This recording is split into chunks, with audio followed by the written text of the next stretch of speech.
الحمد لله رب العالمين، والصلاة والسلام على أشرف الأنبياء والمرسلين وعلى آله الطيبين وأصحابه الطاهرين.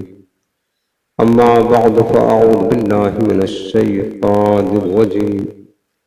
بسم الله الرحمن الرحيم. ولا تأكلوا أموالكم بينكم بالباطل. وعن أبي هريرة رضي الله تعالى عنه قال قال رسول الله صلى الله عليه وسلم: لا يأتين على الناس زمان لا يبالي المرء بما أخذ المال أمن الحلال أم من الحرام. رواه البخاري. آمنت بالله صدق الله العظيم وبلغنا رسوله النبي الكريم رؤوف الرحيم عليه أفضل الصلاة والتسليم. اللهم رب اشرح لي صدري ويسر لي أمري واحلل عقدة من لساني يفقهوا قولي.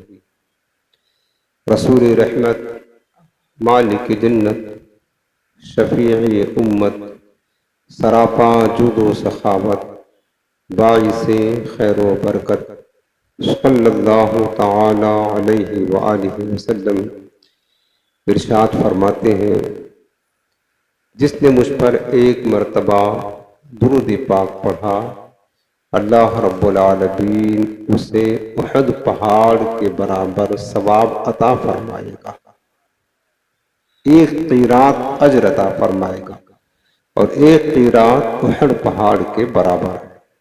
آج یہ نہایت محبت کے ساتھ دل لگا کر رحمت عالم نور مجسم صلی اللہ علیہ وسلم کی بارگاہ میں درود و سلام کا نذرانہ پیش کیجیے۔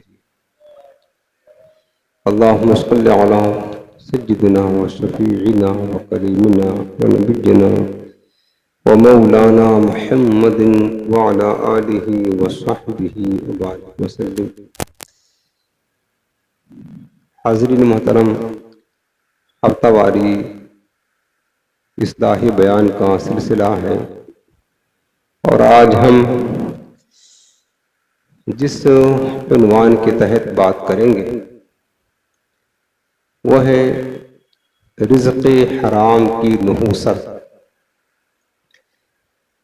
مسلمانوں کے معاشرے میں اب چونکہ کافروں کے یہاں تو حلال و حرام کی کوئی تمیز نہیں ہوتی ہے، حلال و حرام کا جو تصور ہے وہ اسلام نے دیا ہے۔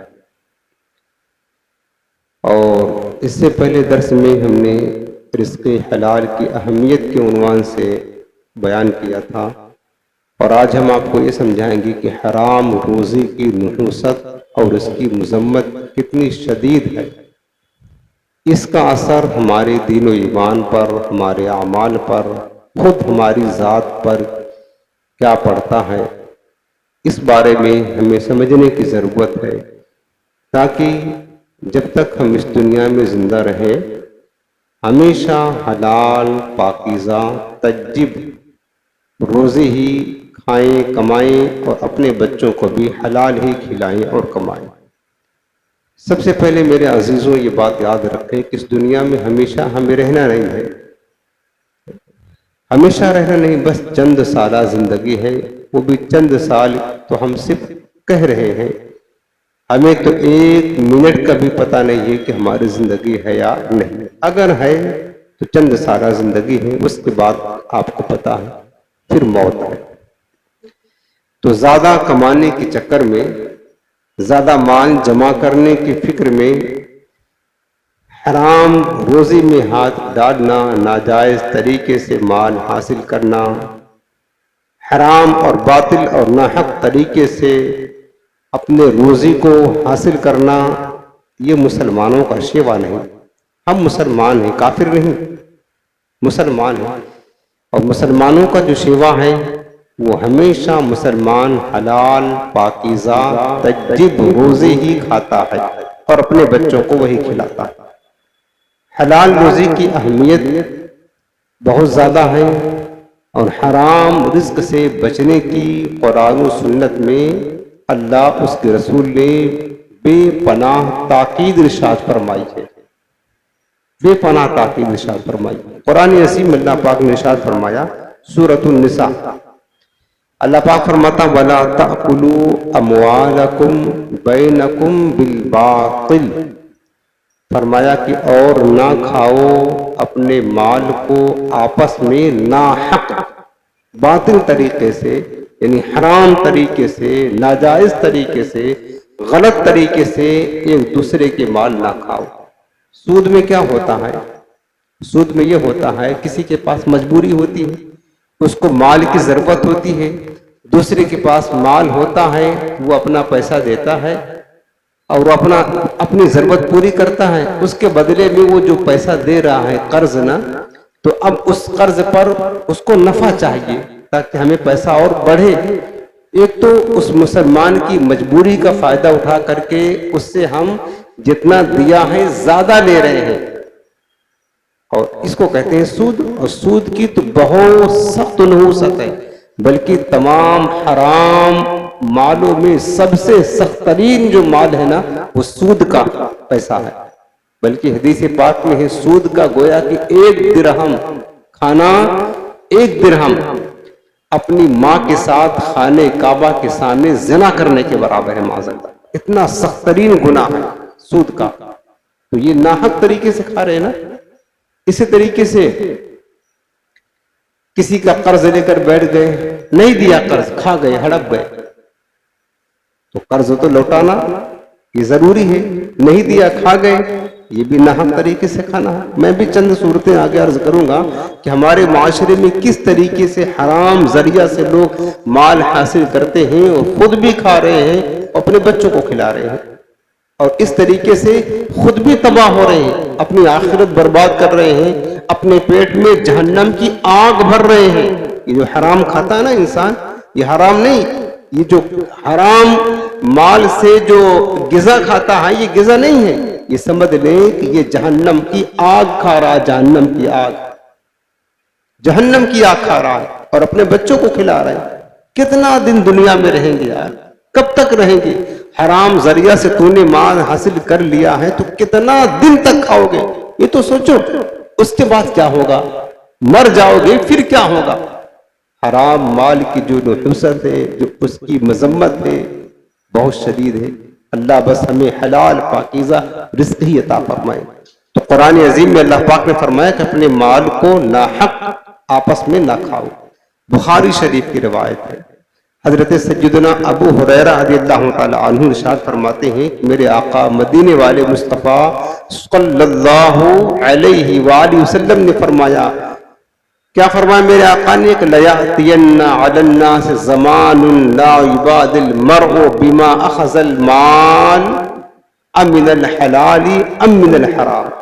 حضور فرماتے ہیں کہ لوگوں پر ایک زمانہ ایسا ضرور آئے گا کہ انسان اس بات کی پرواہ نہیں کرے گا اس کا مال کہاں سے آ رہا ہے، مال کہاں سے حاصل کیا، حلال ذریعہ سے حاصل کر رہا ہے یا حرام ذریعہ سے حاصل کر رہا ہے، اس کی پرواہ نہیں، بس مال آئے لیے جا رہا ہے، مال آئے لیے جا رہا ہے۔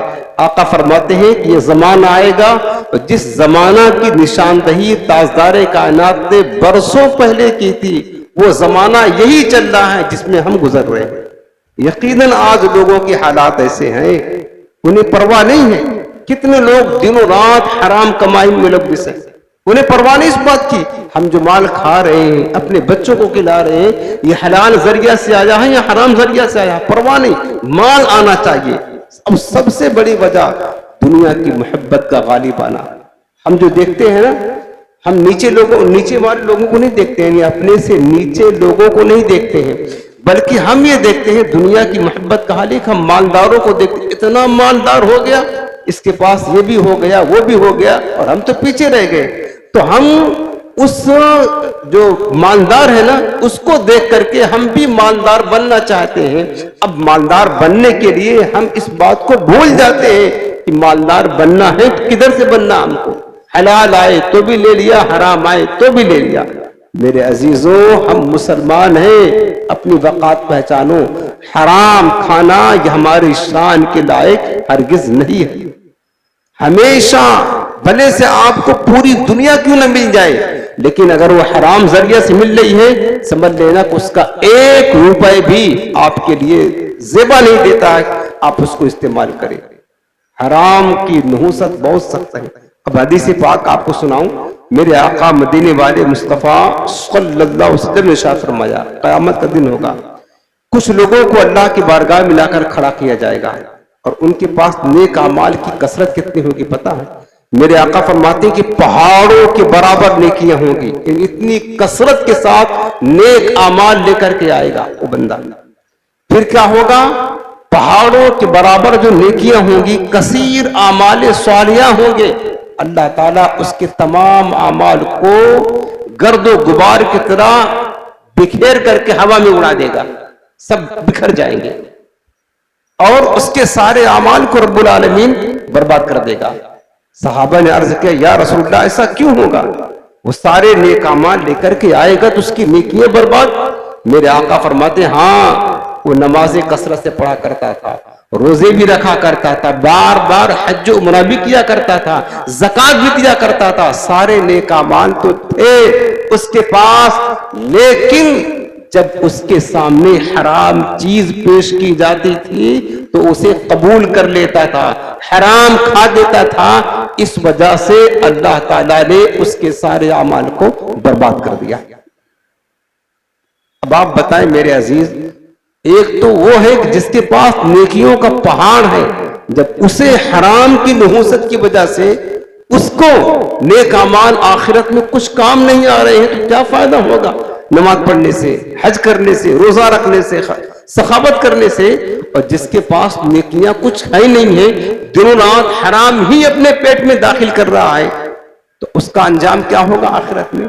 اس کا حشر کیا ہوگا آخرت میں؟ ذرا سوچیں، غور کرنے کا مقام ہے۔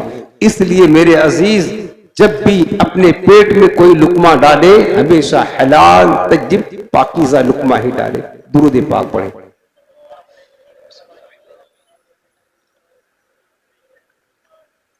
الحمدللہ صلی اللہ علیہ وسلم۔ اور حدیث پاک سنیں، مشکاۃ شریف میں بھی حدیث ہے، مسند امام محمد میں یہ حدیث پاک ہے۔ حضرت جابر رضی اللہ تعالیٰ عنہ روایت کرتے ہیں، قال رسول اللہ صلی اللہ علیہ وسلم لا يدخل الجنة لحم نبت من السحت۔ میرے آقا فرماتے ہیں کہ جنت میں وہ گوشت یعنی وہ جسم داخل نہ ہوگا جو حرام سے پلا اور بڑا ہے۔ وَكُلُّ لَحْمٍ نَبَتَ مِنَ السُّحْتِ كَانَتِ النَّارِ أَوْلَىٰ بِهِ۔ میرے آقا فرماتے ہیں ہر وہ گوشت یعنی ہر وہ جسم جو حرام سے پلا بڑا ہو، جس کی پرورش حرام سے کی گئی ہو، وہ جہنم کے زیادہ حقدار ہے، وہ جہنم کے زیادہ حقدار ہے۔ دوسری حدیث پاک اور سنیں، یہ بھی مسند امام محمد کی روایت ہے، مشکاۃ شریف میں بھی حدیث آئی ہے۔ حضرت عبداللہ بن عمر رضی اللہ تعالیٰ عنہ روایت کرتے ہیں کہ قال رسول اللہ صلی اللہ علیہ وسلم من اشترى ثوبا بعشرة دراهم وفي ثمنه درهم حرام لم يتقبل الله تعالی له صلاة ما كان عليه۔ میرا آقا فرماتے ہیں جس شخص نے کوئی کپڑا خریدا 10 درہم میں اور ان 10 درہموں میں 1 درہم حرام کا لگا ہے، 9 درہم حلال کے ہیں اور 1 درہم حرام کا ہے، میرا آقا فرماتے وہ کپڑا خریدا اور خرید کر اس سے نماز پڑھ رہا ہے، اللہ تعالیٰ اس کی نماز کو قبول ہی نہیں فرمائے گا جب تک کہ وہ کپڑا اس کی جسم پر ہے۔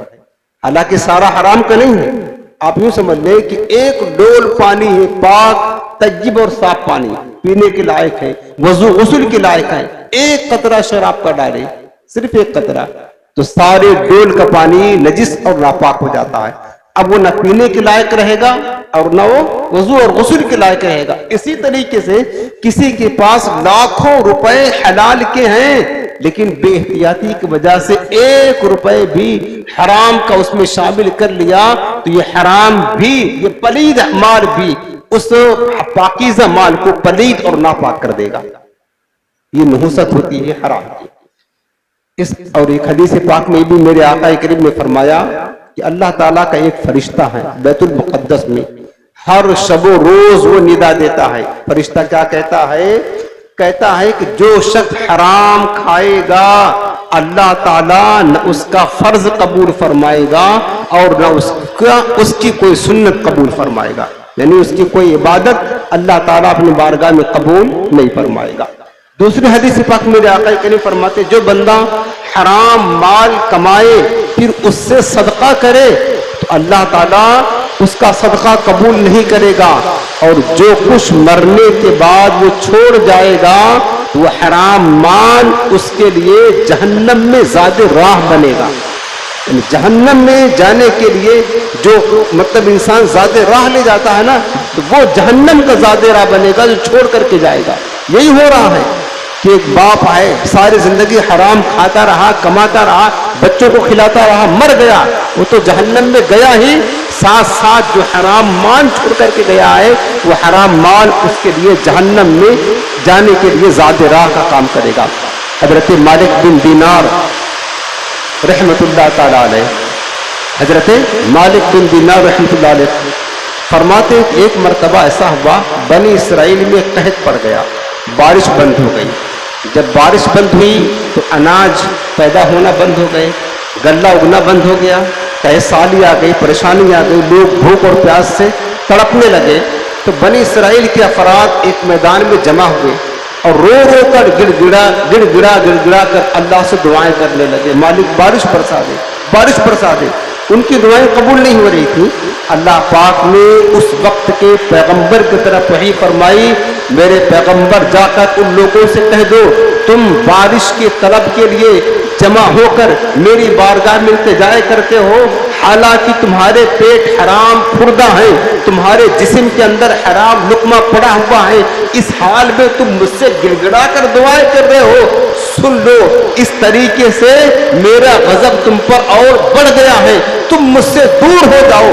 جب تک کہ تم حرام کھانا چھوڑو گے نہیں تمہاری کوئی دعا اللہ کی بارگاہ میں قبول نہ ہوگی. حضرت سعد بن عبادہ رضی اللہ تعالی عنہ حضور کی بارگاہ میں عرض کرتے کہ یا رسول اللہ آپ دعا فرما دیں کہ میں مستجاب الدعوات بن جاؤں، یعنی میری دعا ہمیشہ قبول ہوا کرے، آپ دعا کر دیں. میرے آقا فرمانے لگے سعد ہمیشہ حلال کھانا کھا، تو مستجاب الدعوات بن جائے گا، جو دعا کرے گا تیری دعا قبول ہوگی. اے سعد اس ذات کی قسم جس کے قبضے قدرت میں میری جان ہے، جب بندے کے پیٹ میں حرام کا ایک لقمہ پڑتا ہے 40 دن تک اللہ رب العالمین اس کی کوئی دعا کوئی عبادت قبول ہی نہیں کرتا ہے. اور میرے آقا فرماتے جو جسم حرام سے یعنی حرام کھا کر پلا بڑا ہو وہ جہنم کی زیادہ حقدار ہوتا ہے. میرے عزیزوں آج لوگ دعائیں بہت کرتے ہیں، اپنی کمائی پر غور نہیں کرتے کہ ہم کہاں سے کما رہے ہیں، کہاں سے کھا رہے ہیں. دعائیں بہت کر رہے ہیں، دعائیں قبول نہیں ہو رہی ہے، تعویذ کر رہے ہیں، وظیفہ کر رہے ہیں.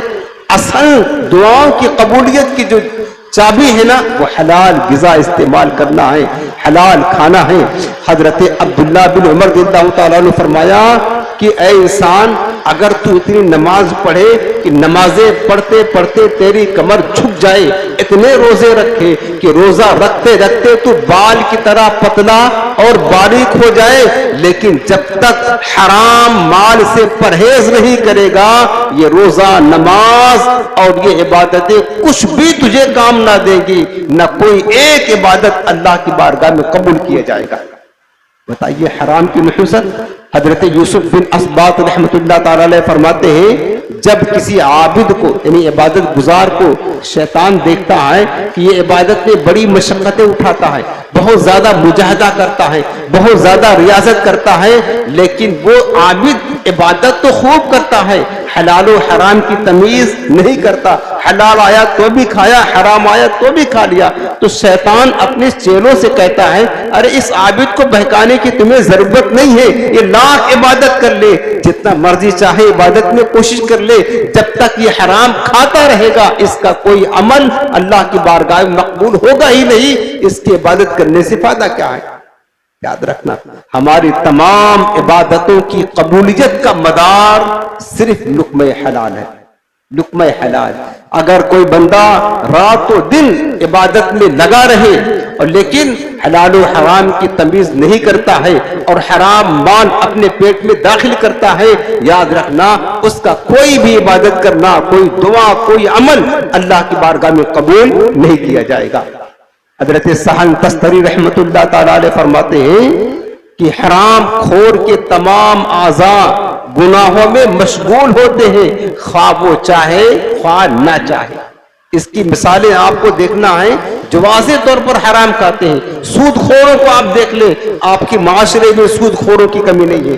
جوا کھیلنے والوں کو آپ دیکھ لیں، سٹہ کھیلنے والوں کو آپ دیکھ لیں، شرابیوں کو آپ دیکھ لیں، یہ جو حرام کھاتے ہیں دنوں رات گناہوں میں بسر کرتے ہیں، ان کے دل اتنا مردہ ہو گئے ہیں، اللہ جانے کہ ان کے پاس ایمان ہے بھی کہ ایمان نہیں ہے۔ حرام کی نحوست نے ان کے دل کو سیاہ برباد کر دیا ہے اور یہ تباہ و برباد ہو چکے ہیں۔ میرے عزیزوں، بس دنیاوی دولت کی محبت نے ہمیں برباد کر دیا ہے۔ بس ہم اپنے معاشرے کو دیکھتے ہیں کہ فلاں بندہ بہت مالدار ہو گیا ہے، ہم پیچھے لگ جاتے ہیں، ہمیں بھی مالدار بننا ہے۔ کیوں مالدار بننا ہے؟ مالدار بننا، ارے میرے عزیز، جس کو تو دیکھ رہا نا کس کے پاس بہت دولت ہے، بہت عالیشان گاڑی ہے، محل ہے، بنگلہ ہے، سب کچھ ہے، پہلے یہ تو دیکھ ہو سکتا ہے وہ جو اتنا اونچا کھڑا ہے نا وہ حرام کی عمارت بنا کر کے اس پر یہ اونچا نظر آ رہا ہے، تجھے اس کے مال کو نہیں دیکھنا ہے، تیرے پاس کم ہے، 2 لقمہ آتا ہے، حلال کا آتا ہے، کسی کو غنیمت جان، اللہ کا شکر ادا کر کہ وہ حرام مال جو کثیر ہو اس سے بہتر وہ حلال پاکیزہ طیب مال ہے جو قلیل ہو، تھوڑا ہو، لیکن وہ دل کو سکون بخشے گا۔ اور حرام مال میں سوائے تباہی بربادی کی کچھ بھی نہیں ہے۔ روایتوں میں آتا ہے کہ قیامت کا دن ہوگا، مرد سے تعلق رکھنے والے اس کے بیوی بچے اہل و عیال ہیں، اللہ کی بارگاہ میں جب بندہ حاضر ہوگا تو اس کی زوجہ، اس کے بیوی بچے سب اس کے اللہ کی بارگاہ میں شکایت کریں گے، گویا کہ ایک مقدمہ کریں گے، اے میرے مالک اس بندے سے ہمارا حق دلا، اس بندے سے ہمارا حق دلا۔ مثلا باپ ہے، اس کی اولاد آ کر کہیں گی مولا میرے باپ سے حق دلا، بیوی ہے، بیوی کہے گی میرے مالک میرے شوہر سے میرا حق دلا، اس نے ہمارے ساتھ ظلم کیا ہے، ناانصافی کی ہے، اور آج تو انصاف کا دن ہے، حق دلا۔ کیا بات ہے؟ تو وہ 2 چیزیں کہیں گے، ہمیں توجہ دینے کی ضرورت ہے۔ اہل و عیال ہمارے اللہ کی بارگاہ میں جو مقدمہ کریں گے ہمارے خلاف، کہیں گے مولا ایک خرابی تو یہ تھی اس کے پاس، اس نے کبھی بھی ہمیں دینی امور نہیں سکھایا، کبھی بھی دین کی تعلیم نہیں دی، اپنے بچوں کو دنیا ہی کی محبت پلانے والوں، دنیا کی ڈگریاں جمع کرنے والوں، اپنے بچوں کے خاطر دنیا کی آرائشیں جمع کرنے والوں، یہی تمہاری اولاد ہوگی۔ قیامت کے دن تمہارا گریبان پکڑ کر کے کہے گی مولا اس میرے باپ سے میرا حق دلا، اس نے دنیا کی محبت خوب پلایا ہے، دین کی تعلیم نہ دی ہے، یہی ہماری اولادیں ہمارا گریبان قیامت کے دن پکڑے گی، پہلا دعویٰ کریں گی مولا اس نے ہمیں کبھی دینی امور کی تعلیم نہ دی، نہ سکھایا دین کیا ہے، دنیا ہی پلایا، میرا حق دلا۔ اور دوسرا کیا کہیں گے؟ اے اللہ اس بندے نے ہمیں حرام کھلایا جس کا ہمیں پتہ نہ تھا، آج ہمیں حق دلا۔ وہ بندہ نیکیاں لے کر حاضر ہوگا، کوئی ادھر سے آئے گا مولا میرے پاس نیکیاں کم ہیں، اس کا حق باقی ہے، اس پر میرا حق باقی ہے، وہ نیکیاں لے کر جائے گا۔ دوسرا بیٹا آئے گا، تیسری بیٹی آئے گی، بیوی آئے گی، اس کی نیکیاں یکے بعد دیگرے لے کر کے جائیں گے، وہ حسرت سے انہیں دیکھتا ہوگا، جب ساری نیکیاں ختم ہو جائیں گی وہ کہے گا ہائے افسوس، آج میرے سر پر صرف ان گناہوں کا بوجھ رہ گیا ہے جو میں نے تمہارے خاطر کیا تھا، میری نیکیاں تم لے گئے، تم کو ہم نے حرام کھلایا اور ہم جہنم کے حقدار بن گئے۔ پھر فرشتے اس کو اتنا ماریں گے اس کا گوشت جھڑ جائے گا اور اسے ڈھکیل کر کے جہنم میں پھینک دیا جائے گا۔ یہ حرام کھانے کی نحوست اور حرام کھلانے کی نحوست اور اس کی مذمت ہے، یہ اس کا انجام ہے۔ میرے عزیزوں حرام کا انجام بہت برا ہوتا ہے۔ حضرت معروف کرخی رحمت اللہ تعالی علیہ فرمایا کرتے تھے کہ حرام کا ایک لقمہ، بعض اوقات حرام کا ایک لقمہ دل کی کیفیت کو ایسا برباد کر دیتا ہے، ایسا کہ پھر عمر بھر اس کا دل راہ راست پر نہیں جاتا. ایک لقمہ حرام کا دل کی جو کیفیت کو برباد کرتا ہے تو پھر عمر بھر ساری زندگی وہ دل راہ راست پر نہیں جاتا. اور بعض اوقات ایسا بھی ہوتا ہے حرام کا ایک لقمہ سال بھر عبادت کی تہجد کی لذت سے محروم کر دیتا ہے. اور فرماتے ہیں بعض اوقات ایسا بھی ہوتا ہے ایک بار بدنگاہی کرنا ایک عرصے تک تلاوت قرآن سے محروم کر دیتا ہے. یہ نحوست ہوتی ہے حرام کھانے کی، حرام کمانے کی. اب میں آپ کو بتاؤں ہمارے بزرگان دین کا جو طریقہ تھا حلال پاکیزہ ذہن تھا کھانے کا، حرام سے بچنے کی جو پاکیزہ سوچ تھی، اور اللہ تعالیٰ اس حلال میں کتنی برکتیں عطا فرماتا ہے. جو بندہ حرام سے بچتا ہے اللہ کی بارگاہ میں اس کا درجہ کتنا بلند ہوتا ہے، کتنا عظیم الشان مقام ملتا ہے. وہ سنیں حضرت عبداللہ بن مبارک رضی اللہ تعالیٰ عنہ اپنے وقت کے بہت بڑے صوفی بزرگ تھے. صوفیہ کی کتابوں میں سر فہرست ان کا نام آتا ہے حضرت عبداللہ بن مبارک. غور کے ساتھ سنیں حضرت عبداللہ بن مبارک رحمت اللہ تعالیٰ علیہ کا انتقال ہوا. بعد انتقال کسی نے خواب میں دیکھا، پوچھا ما فعل اللہ بکا ابن مبارک تمہارا انتقال ہو گیا، بتاؤ اللہ نے تمہارے ساتھ سلوک کیا کیا؟ حضرت عبداللہ بن مبارک کہتے ہیں کہ اللہ نے مجھے بخش دیا، کرم فرمایا، مجھے معاف کر دیا. یہ کہنے کے بعد پھر کہتے ہیں کہ لیکن میرے سامنے، میرے گھر کے سامنے میرا ایک پڑوسی رہتا تھا، لوہار تھا، وہ عام انسان تھا، مسلمان تھا. اللہ نے مجھ سے بڑا مقام اور درجہ اسے عطا فرمایا میرے پڑوسی کو. حالانکہ وہ پڑوسی جو لوہار تھا نا ایک عام مسلمان تھا، کوئی اللہ کا ولی نہیں تھا. اور عبداللہ بن مبارک بہت بڑے عابد و زاہد، بہت بڑے عالم، بہت بڑے اللہ کے ولی تھے، بہت بڑے محدث تھے. ان کا چرچا تھا اولیاء کی جماعت میں. کہنے لگے اللہ نے مجھے معاف تو کر دیا لیکن میرے سامنے جو میرا پڑوسی تھا مجھ سے بڑا مقام تو اللہ نے اسے عطا فرمایا.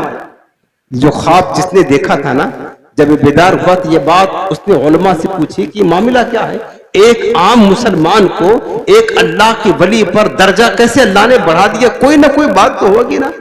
تو اس عالم علماء نے فرمایا کہ جا کر کے پتہ تو لگاؤ کیا وہ لوہار ابھی زندہ ہے. معلوم کیا گیا تو پتہ چلا لوہار کا انتقال ہو گیا. اس کی بیوہ ہے، بیوی.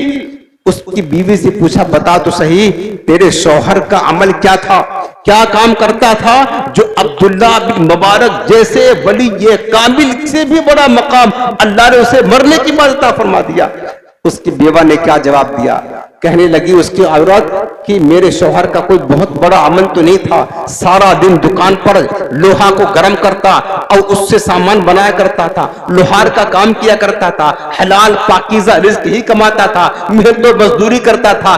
تھک ہار کر کے جب رات گھر پر آتا بستر پر لیٹنے کی کوشش کرتا تو دیکھتا کہ سامنے عبداللہ بن مبارک کا گھر تھا. اور عبداللہ بن مبارک ساری رات کھڑے ہو کر کبھی قرآن پڑھا کرتے، کبھی نماز پڑھا کرتے، کبھی سجدے میں رہا کرتے، کبھی گڑ گڑا کر اللہ سے دعائیں کیا کرتے. تو میرا شوہر ان کو دیکھ کر کے رش کرتا اور رو رو کر اللہ سے کہتا مولا کاش مجھے بھی زیادہ روزی مل جاتی تو میں روزی کے ٹینشن سے فری ہو جاتا اور میں بھی ایسے ہی تیری عبادت رات بھر کرتا جس طرح ابن مبارک کیا کرتے ہیں. لیکن مولا میرے پاس بچوں کی ذمہ داری ہے، اتنی روزی نہیں ہے، دن بھر کام کرتا ہوں تو جا کر رات ان کو کھلا پاتا ہوں، تھک جاتا ہوں، ساری رات عبادت نہیں کر پاتا. مولا کاش میرے پاس بھی زیادہ رزق ہوتا تو میں فری ہو جاتا اور رات تیری عبادت میں گزارتا. ایک تو عمل اس کا یہ تھا، یہ کوشش کرتا، روتا اللہ کی بارگاہ میں. اور اس کی بیوہ نے کہا دوسری اس کی خصلت یہ تھی کہ جب وہ لوہار کا کام کرتا ہتھوڑا اٹھاتا تھا اور لوہے پر کوٹنے کے لیے لوہا، لیکن جیسے ہتھوڑا اٹھاتا اور آذان کی آواز آ جاتی اب ہتھوڑا مارتا نہیں، پیچھے پھینک دیتا اور کہتا میرے رب کی بارگاہ سے بلاوا آ گیا ہے. اب اگر میں نے کوئی کام کیا جبکہ میرے رب کے گھر سے بلاوا آ گیا ہے تو یہ میرے لیے حلال نہ ہوگا، میں اپنے رب کے حکم کے سامنے کسی کی بات نہیں مانوں گا. فوراً ہتھوڑا باہر پیچھے پھینک کر کے اللہ کے گھر کی طرف چل دیا کرتا تھا. یہی دو عمل تھا.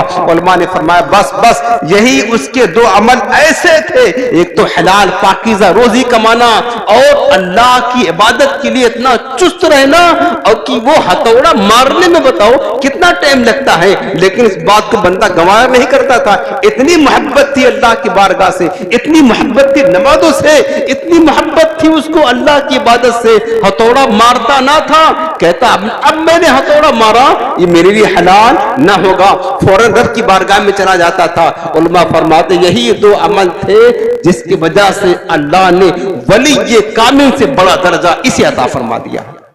میرے عزیزوں، کیا آج مسلمانوں میں یہ ہمت رہ گئی ہے، یہ طاقت رہ گئی ہے؟ نہ، مسلمان کوئی کام بھی نہیں کرتے، بیٹھے ہوتے ہیں، موبائل میں لگے ہوتے ہیں، گیم کھیل رہے ہوتے ہیں، موبائل میں لگے ہیں، گیم کھیل رہے ہیں، بس گیم کھیل رہے ہیں، دوستوں سے بات کر رہے ہیں، بس چیٹنگ کر رہے ہیں، بس پھر فضول بیٹھے ہوئے، اذان ہو رہی ہے، اقامت ہو رہی ہے، نماز ہو رہی ہے، کچھ بھی نہیں پرواہ، کچھ بھی نہیں پرواہ۔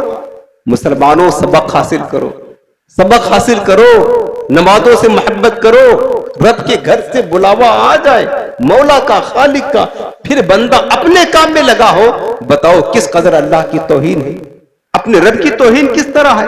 ہم کب نماز پڑھیں گے؟ ہمیں کب پیار ہوگا عبادت سے؟ تو جو حلال پاکیزہ رزق کھاتا ہے، اللہ تعالی حلال کی برکت سے اسے ولیوں سے بھی بڑا مقام بعض اوقات عطا فرما دیتا۔ اور سنو، ہمارے اسلاف کا جو انداز تھا، حرام تو بہت دور کی بات ہے، ہمارے اسلام شبہات کا جو مال ہوتا تھا نا، جس میں شبہ ہوتا تھا کہ اس میں حرام شامل نہ ہو، اس سے بھی بچا کرتے تھے، اور شبہات کا مال بھی دل کو برباد کر کے رکھ دیتا ہے۔ حضرت سیدنا ابراہیم بن ادہم رحمۃ اللہ تعالی علیہ، یہ بھی پرانے دور کے بہت بڑے ولی ہیں، اور ایسے ولی یہ کامل ہیں جنہوں نے اللہ کی محبت میں بادشاہت کو ٹھوکر مار کر فقیری اختیار کیا تھا۔ وہ بات کرتا ان کی، حضرت ابراہیم بن ادہم وقت کے بہت بڑے بادشاہ تھے، لیکن جب دل میں اللہ کی محبت پیدا ہوئی، سب کچھ چھوڑ دیا، نکل گئے اللہ کی محبت میں، بادشاہت چھوڑ کر فقیر اختیار کیا۔ حضرت ابراہیم بن ادہم بیت المقدس گئے، مسجد میں داخل ہوئے، آرام کرنے لگے۔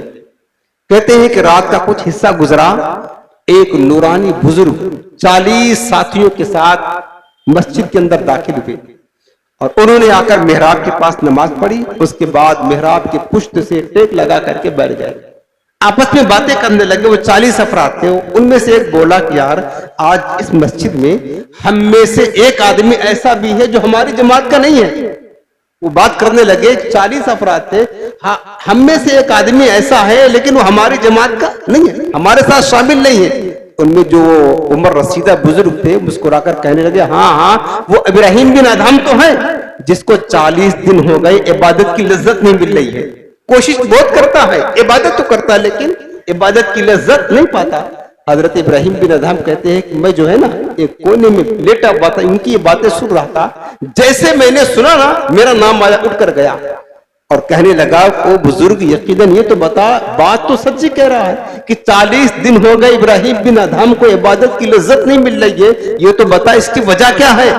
تو وہ بزرگ کہنے لگے، اس کی وجہ یہ ہے کہ ابراہیم بن ادہم ایک دن بصرہ کے بازار میں تھا، ایک دکان سے اس نے کھجور خریدا، اس کا پیسہ جو ہوتا تھا پیسہ دیا، جب جانے لگا تو ایک کھجور نیچے گری پڑی تھی، ابراہیم بن ادہم نے سمجھا کہ شاید وہ کھجور میری ہو، اس کو اٹھا کر اپنے جھولے میں ڈال لیا، اپنے کھجور کے ساتھ ملا لیا، حالانکہ وہ اس کی کھجور نہ تھی، وہ تو دکاندار کی تھی، انجانے میں غلطی سے اپنا سمجھ کر کے ملا لیا، بس اسی دن سے اس کو عبادت کی لذت نہیں مل رہی۔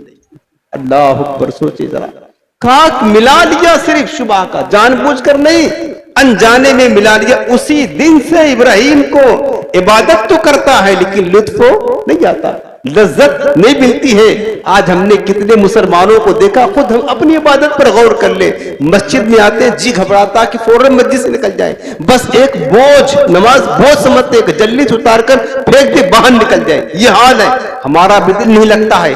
ہمیں بھی اپنی روزی پر غور کرنا چاہیے، ہمارا دل، ہمیں کیا عبادت کی لذت ملتی ہے، سجدوں کی لذت ملتی ہے کہ سجدے میں جائیں تو سر اٹھانے کا جی نہ چاہے، مسجد میں آئیں تو نکلنے کا جی نہ چاہے، کیا ایسی کیفیت ہوتی ہے؟ اگر نہیں ہوتی ہے ہمیں خود اپنی روزی پر غور کرنے کی ضرورت ہے۔ حضرت ابراہیم بن ادہم کہتے ہیں بات تو سچی ہے، یقیناً وہ فوراً بیت المقدس سے واپس پلٹے، بصرہ آئے، اور وہ جو کھجور کا مالک تھا اس کے ساتھ آ کر کے کھجوریں خریدا اور پیسہ دیا، اس کے بعد پھر ایک کھجور اس کو دے کر کے اس سے معافی مانگی کہ غلطی سے ہم نے ایک تمہاری کھجور کھا لی تھی، عبادت کی لذت سے جس کی وجہ سے محروم ہو گیا تھا، تب جا کر ان کا معاملہ درست ہوتا۔ میرے عزیزوں اس طرح اسلاف کا انداز تھا. صحابہ کرام کا طریقہ کیا تھا؟ حضرت ابو دردہ حضور کے صحابی ہیں رضی اللہ تعالیٰ عنہ. فجر کی نماز حضور کے ساتھ پیچھے پڑھتے اور جیسے ہی نماز ختم ہوتی فوراً گھر چلے جاتے. ایک دن سرکار نے پوچھا ابو دردہ اتنی بھی کیا جلدی ہے یار، نماز پڑھنے آتے ہو تھوڑا رک تو جایا کرو، جلدی چلے جاتے ہو. کہنے لگے یا رسول اللہ بات یہ ہے کہ میرے پڑوس میں میرا ایک جو پڑوسی ہے نا، میرے پڑوسی کے صحن میں کھجور کا ایک درخت ہے جس کی ایک شاخ میرے گھر کے صحن میں آئی ہے. کھجوریں پکی ہیں، گرتی ہیں رات میں کھجوریں. صبح جلدی اس لیے چلا جاتا ہوں نماز پڑھ کے آقا کہ بچوں کے اٹھنے سے پہلے پہلے میرے پڑوسی کی کھجور جو میرے گھر کے صحن میں گری ہے اس کو اٹھا کر اس کے گھر کے صحن میں پھینک دیتا ہوں، کہیں میرے گھر کا کوئی بچہ وہ کھجور کھا نہ لے اور اس کے پیٹ میں نہ چلا جائے. کتنی احتیاطیں تھی میرے عزیز، کتنی پاکیزگی تھی، دل کتنا ان کا روشن تھا.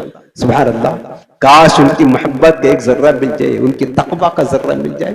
بھائی ایسے ہی لوگ کامیاب ہوتے میرے پیارے، ایسے ہی لوگ کامیاب ہوتے ہیں جو اس طرح روزی کھانے میں اور بچوں کو کھلانے میں احتیاط رکھتے ہیں.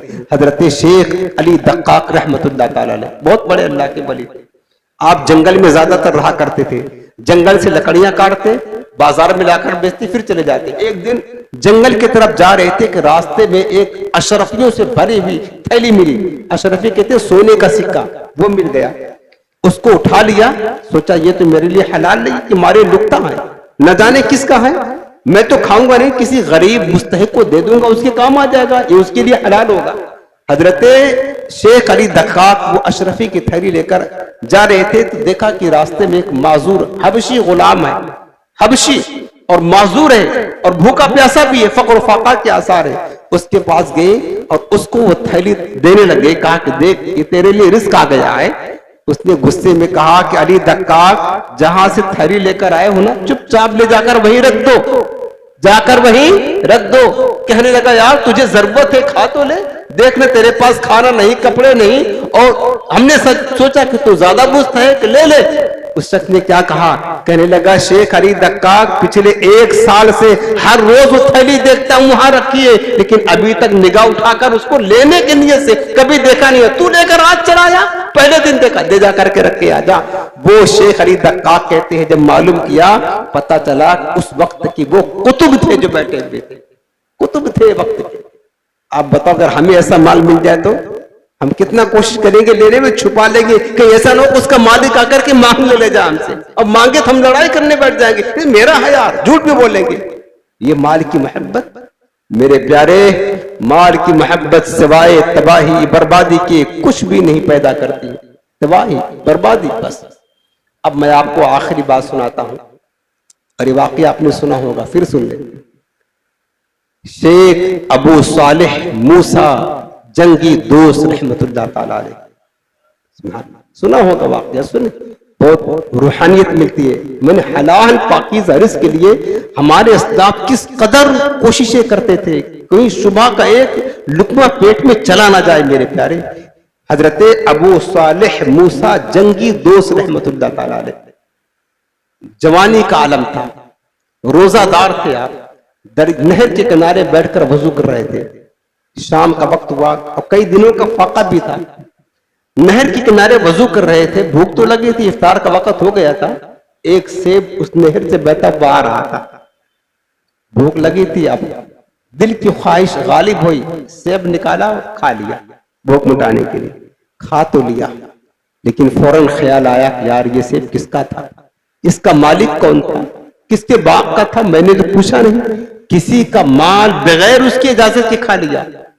دل ملامت کرنے لگا، اب کیا ہوگا، اب کیا ہوگا، مالک کون ہے پتہ نہیں ہے. اسی نہر کے کنارے کنارے جدھر سے سیب بہتا ہوا تھا، کنارے کنارے چلتے رہ رہے، چلتے جا رہے. بہت دور چلنے کے بعد دیکھا کہ ایک سیب کا باغ ہے اور اس سیب کا جو باغ ہے اس کا ایک درخت نہر کے کنارے ہے جس کی ایک شاخ نہر کی طرف لٹکی ہے. سمجھ گئے یہ سیب اسی باغ سے آیا ہوا ہے. اس کے مالک سے جا کر کے ملے اور اپنا واقعہ بتایا کہ دیکھیں ہم نے ایک سیب آپ کے باغ کا کھا لیا ہے، پوچھا نہیں آپ سے. اب اگر میرے دل کو اس نے تباہ کر دیا تو کیا کروں گا میں، یعنی فکر اتنی تھی، کھا تو لیا، بھوک کی شدت نے غلبہ کیا، خواہش غالب ہوئی کھا تو لیا، لیکن اگر ہمارا دل برباد ہو گیا، دل بگڑ گیا تو کیا کروں گا پھر؟ آپ مجھے معاف کر دے، معافی مانگنے کے لیے آیا ہوں۔ وہ بھی اللہ کے ولی تھے، بہت بڑے بزرگ، سمجھ گئے نا یہ کوئی یکتائے روزگار بندہ ہے، کوئی معمولی آدمی نہیں، کیونکہ معمولی انسان اس کی فکر نہیں کرتا ہے، وہ حرام کھائے حلال کھائے کچھ اس کو پرواہ نہیں ہے۔ وہ سمجھ گئے کہ یہ بندہ انتہائی مقدس اور پاکیزہ ہے، اس کا دل ستھرا ہے، سوچا کہ اس کی تربیت کرنی چاہیے۔ اس بزرگ نے کہا کہ بیٹا تجھے معاف تو کر دوں گا، لیکن شرط ہے کچھ، دو چیزیں ہیں۔ پہلی بات تو یہ ہے کہ 12 سال میرے باغ کی تجھے خدمت کرنی پڑے گی۔ کتنا سال؟ ایک سیب کھایا تھا، 12 سال خدمت کرنی ہے، معمولی مدت ہے؟ ہم ایک دن کرنے کے لیے تیار نہیں ہوں گے۔ ایک سیب کھایا، 12 سال خدمت کرنی ہے۔ کہا ٹھیک ہے 12 سال خدمت کر دوں گا، پھر تو مجھے معاف کر دیں گے نا؟ کہا نہیں، ایک اور شرط ہوگی، اس کو بھی پورا کرنا ہوگا۔ کہا ٹھیک ہے معافی مل جائے، ہم سب کرنے کے لیے تیار ہیں، سب کرنے کے لیے۔ خدمت میں لگ گئے، کر رہے ہیں باغ، سچائی کر رہے، صفائی کر رہے، جو بھی باغ کا کام ہوتا روزانہ کرتے۔ 12 سال گزرنے کے قریب آ گیا تو وہ جو بزرگ تھے نا، ان کے کچھ مہمان آئے تو انہوں نے ان سے فرمایا سیب ابو صالح موسیٰ جنگی دوست کے بیٹا کچھ سیب توڑ کر کے لاؤ، مہمان آئے ہیں ان کو کھلائیں گے۔ تو وہ کچھ سیب توڑ کر کے لائے، تو وہ جو بزرگ تھے نا باغ کے مالک، انہوں نے دیکھا کہ سیب تو کچا ہے، کچھ کھٹا ہے کچھ کچا ہے، تو کہنے لگے بیٹا 12 سال ہو گئے تمہیں ہمارے باغ میں کام کرتے کرتے، دنوں رات سیب کے سائے میں رہتے ہو، تمہیں ابھی تک یہی نہیں پتا چلا کہ کون سا سیب پکا ہوتا ہے کون سا کچا ہوتا ہے؟ کہنے لگا حضرت مجھے معاف کر دینا، ایک غلطی کی سزا بھگت رہا ہوں، ابھی معافی نہیں ملی ہے، 12 سال اگرچہ ہو گیا، ابھی تک میں نے ان سیبوں کو کھانے کی نیت سے دیکھا ہی تک نہیں، نہ چکھا ہے، مجھے پتہ ہی نہیں کہ کون سا سیب پکا ہوتا ہے کون سا سیب کچا ہوتا ہے۔ کہا ٹھیک ہے 12 سال پورا ہو گیا، کہا بیٹا دوسری شرط پورا کرو۔ کہا وہ کیا ہے؟ تو کہنے لگے کہ میری ایک بیٹی ہے، آنکھوں سے اندھی ہے، پیروں سے لنگڑی ہے، ہاتھوں سے لولی ہے، کانوں سے بہری ہے، ایسی معذور بیٹی کے ساتھ تمہیں رشتہ کرنا پڑے گا۔ کون نوجوان تیار ہوگا کرنے کے لیے بتائیں ذرا؟ 12 سال انہوں نے خدمت کی، صرف ایک سیب کو معاف کروانے کے لیے۔ یار یہاں پورا مکان دوسرے کا ہڑپ جا رہے، مر جا کر کے جہنم کے حقدار بن جا رہے، خالی کرنے کے لیے تیار نہیں لوگ۔ یہاں لاکھوں لاکھ روپے ہڑپ جا رہے ہیں، خالی کرنے کے لیے دینے کے لیے تیار نہیں۔ ایک سیب انجانے میں کھایا تھا، 12 سال خدمت کیا، اب ایک معذور بیٹی سے نکاح بھی کرنا زندگی کا سوال ہے، ساری زندگی کا۔ کہتے ہیں حضرت اگر مجھے معافی مل جائے نا، میں یہ مشکل بھی جھیل لوں گا، زندگی کاٹ لوں گا، لیکن آپ مجھے معاف کر دیں۔ کہا بیٹا معافی مل جائے گی، یہ تم اس معذور لڑکی سے نکاح کرو۔ نکاح کر دیا، تیار ہو گئے۔ بتاؤ یعنی ان کو فکر کتنی تھی یار، کتنے مقدس دل کے مالک تھے وہ، ان کے قلب کتنا روشن اور منور تھے، کتنا پاکیزہ تھے۔ یہ حلال کمائی کی برکت تھی، وہ اگر ان کے پیٹ میں شبہ کا مال بھی گیا، جب تک کہ اسے پاکیزہ نہ کر لیتے ان کو چین نہیں ملتا تھا، انہیں سکون نہ ہوتا تھا۔ کہنے لگے کہ ٹھیک ہے کر دے، تیار ہیں۔ آخر کار اس بزرگ نے اپنی بیٹی کا نکاح ان کے ساتھ کر دیا۔ جب نکاح کر دیا کہا بیٹا اب جاؤ اپنے زوجہ کے پاس۔ جب اپنی بیوی کے گھر کمرے کے اندر وہ نوجوان داخل ہوئے، کیا دیکھا اس گھر میں ایک خوبصورت حسین و جمیل عورت بیٹھی ہے، جن کے اعضاء بھی سلامت ہیں، آنکھیں بھی درست ہے، ہاتھ پر سب کچھ سلامت ہے۔ فوراً پلٹ آئے، باہر نکل آئے گھبرا کر۔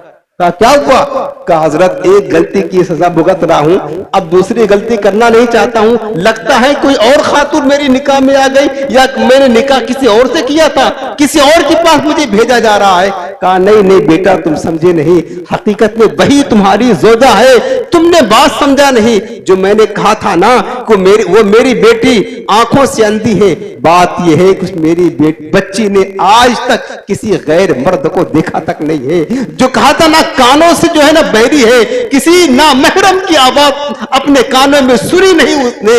جو میں نے کہا تھا نا پیروں سے لنگڑی ہے، آج تک اس نے گھر کی دہلیز سے باہر بلا ضرورت قدر نہیں نکالا تھا، ہاتھوں سے حرام چیز کو پکڑانا تھا، آنکھوں سے حرام کو دیکھانا تھا، تمام حرام سے بچی تھی، یہ ہمارا مارا تھا۔ سبحان اللہ میرے عزیزو، پھر ایسا مقدس رشتہ ہوتا ہے، باپ کی تقویٰ کا حال، یعنی نوجوان کی تقویٰ کا حال یہ تھا، اور اس خاتون کی پرہیزگاری کا حال یہ تھا۔ پھر یہ دونوں جب ملتے ہیں اس وقت پھر وقت کے غوث اعظم پیدا ہوتے ہیں، وہی دونوں ہیں جو میرے غوث پاک سرکار کے والدین کریمین کہلاتے ہیں۔ سبحان اللہ کیسا مقدس تھا میرے عزیز۔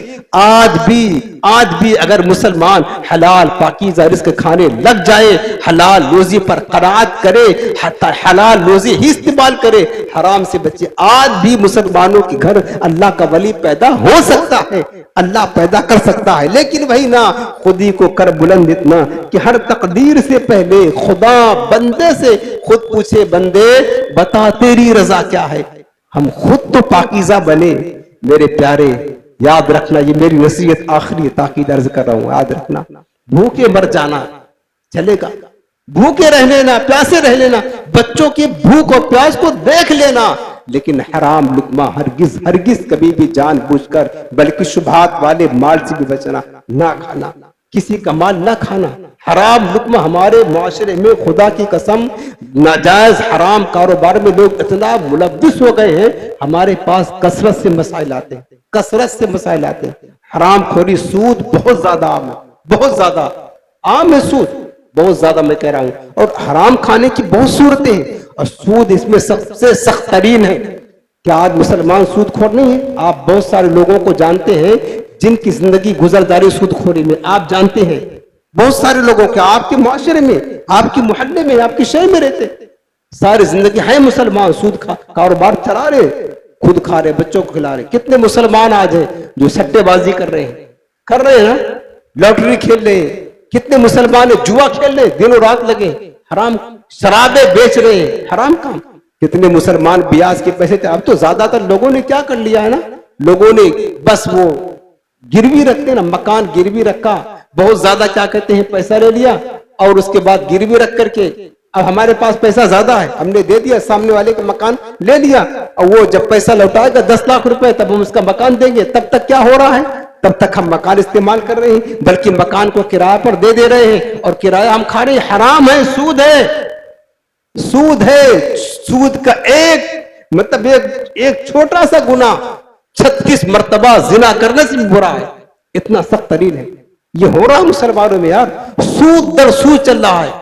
شیئر بازار میں کاروبار کرنا علماء نے منع فرمایا، زیادہ تر اس میں جوا کا معاملہ ہوتا ہے، زیادہ تر مسلمان حرام میں پڑتے ہیں، چونکہ ایک تو علم نہیں ہوتا ہے کہ کس طرح مال کمانا ہے، کس طرح کاروبار کرنا ہے، اس کی شرعی تقاضے کا یہ لوگوں کو پتہ نہیں ہوتا ہے، تو پھر کیا کرتے ہیں؟ زیادہ پیسہ ملے، زیادہ کمانے کے لیے وہ راتوں رات مالدار بننا چاہتے ہیں بیچارے، محنت نہیں، راتوں رات ایسا کوئی جادو ہو جائے، راتوں رات مالا مال ہو جائے، بس شیئر بازار مارکیٹ میں لگے ہوئے پڑے ہوئے، حلال آ رہا ہے، حرام آ رہا ہے، کچھ پرواہ نہیں ہے، لیکن کر رہے ہیں۔ تو یہ بھی ایک اگر غلط صورتیں ہیں، اور زیادہ تر شیئر بازار مارکیٹ میں حرام ہی صورتیں بنتی ہیں زیادہ تر۔ اسی طرح کی بہت ساری کمپنیاں ہمارے معاشرے میں آتی ہیں، بس تم اتنا ممبر بناؤ، ہر ممبر پر 5000 روپے ملیں گے، اور یہ چیز خریدو، یہ دو، اتنا ملے گا، اس لالچ میں مسلمان لگتے ہیں۔ یہ بھی جائز نہیں کمپنی میں اس طرح یوز کرنا، اس کی شرعی تقاضے یہ درست نہیں ہے، بہت سارے مسلمان اس میں بھی لگے ہوئے ہیں، سمجھ رہے نا؟ تو میں عرض کر رہا ہوں میرے پیارے، اسی طریقے سے حرام کی جو صورتیں بہت ہیں، سود، اور اس کے بعد یہ رشوت، اور کیا کہتے ہیں کہ شراب، جوا، ان تمام ذرائع سے جو، اور کاروبار بہت سارے لوگ ناجائز کر رہے ہیں۔ کتنے لوگ ایسے ہیں جو جاب کرتے، خاص کر گورنمنٹ کے جاب والے، اللہ ماشاءاللہ سب نہیں کرتے لیکن زیادہ تر کرتے بھی ہیں لوگ، گورنمنٹ جاب والے یا پرائیویٹ جاب والے۔ اب مثال کے طور پر ہمارا جاب کا ٹائم ہے 8 سے لے کر کے شام کو 4 بجے تک ہے، 8 گھنٹہ ہے۔ اب 8 گھنٹہ ہم نے یہ معاہدہ کیا ہے کہ اس کو ٹائم دیں گے، 8 گھنٹے کی ہم اس سے پیسہ لیں گے، اس کا اجارہ لیں گے، تنخواہ لیں گے۔ اب ہم 1 گھنٹہ لیٹ جا رہے ہیں، آدھا گھنٹہ لیٹ جا رہے ہیں، 15 منٹ لیٹ جا رہے ہیں، پہلے چلے آ رہے ہیں، تو یاد رکھنا جتنا کم وقت دیا ہوا ہے نا، جتنا کم وقت دیا ہوا ہے، پھر میرے پیارے اس کی تنخواہ لینا ہمارے لیے حلال نہیں ہوگا، حرام ہوگا، چاہے وہ سرکاری جاب ہو یا پرائیویٹ جاب ہو۔ اگر ہم نے 8 گھنٹہ اجارہ کیا ہے،